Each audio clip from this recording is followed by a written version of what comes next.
พื่อนนี่ชีด้วยเรื่องเรื่องกับเพื่อน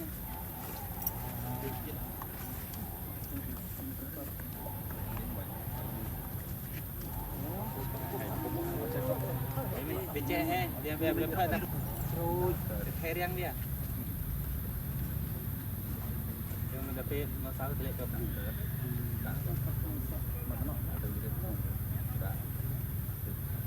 เนี่ยโลน่า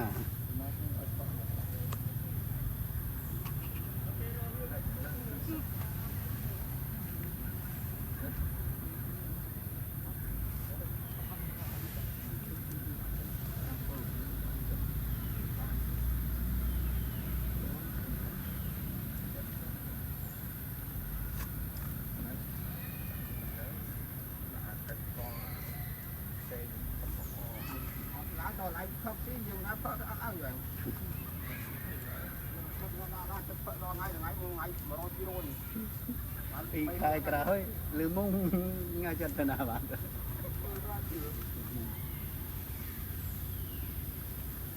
แล้วกันchú